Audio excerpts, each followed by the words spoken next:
How to change the voice for navigation in Waze. First, open the Waze app and make sure your GPS or location is turned on for accurate navigation.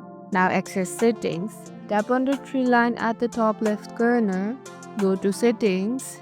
In the settings, scroll down and tap voice and sound. This is where you control all your navigation voice options. Tap on Waze voice. Here you will see a list of voice available, including different gender, accent, and sometimes fun personalities.